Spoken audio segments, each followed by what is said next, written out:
It's me, Jessica, your lash tech here at Pagbilao, Quezon. Today's video ay magla-lash extension tayo. At ito nga po palang aking first client. And also, nagne-nail extension din po siya. Just PM me for inquiries.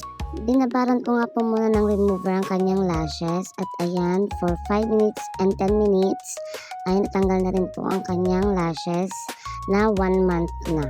At napakatibay pa.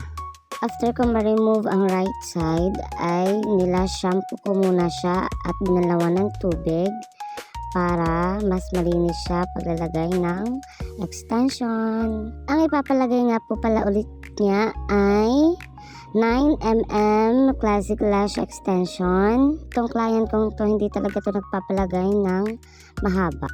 Start day 1, hindi talaga siya nagpapalagay ng mahaba dahil mas gusto po niya ay simple lang at maikli.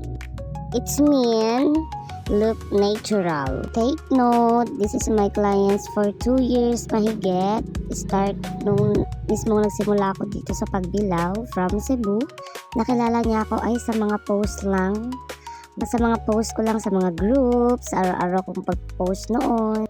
By the way guys, kung gusto ka talaga ng clients, talagang pupuntahan ka nila, malayo-layo ka man or malapit man, mag-walk-in man, i-home service man, kung talagang gusto ka ng client mo, gusto ka.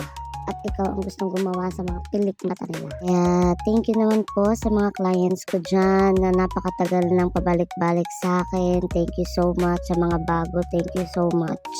Sa mga clients kong napakatagal na, literal, napakasarap yung katsikahan at sa pagtitiwala sa akin ng inyong mga love life story, broken story, family story, at ako din naman, nagsashare ako sa inyo like that.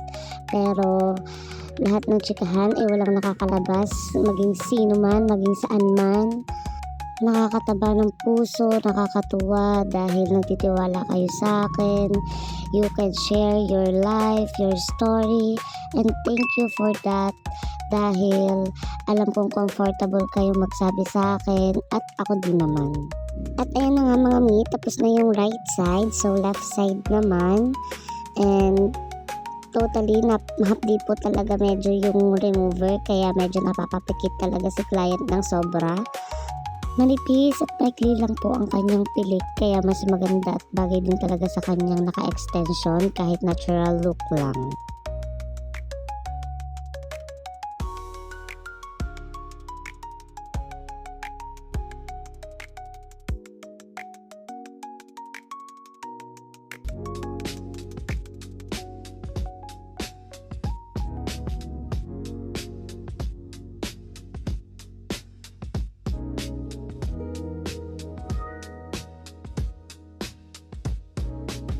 At dito po, nilagyan ko na ng binder ang kanyang lash. Wow! And here's the final look.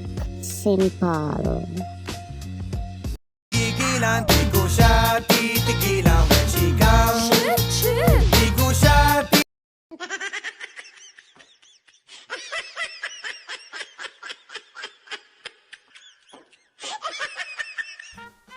At ito na nga po ang aking second client. Sabi ko sa kanya, tama na ang tig-10 sa tig-kabilang mata dahil 150 lang naman ang bayad niya.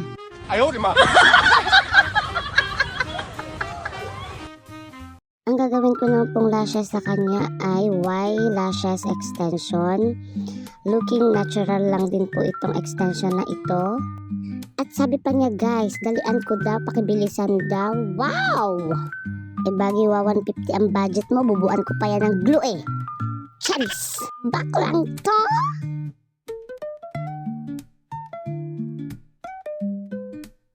At here the final look. Wow!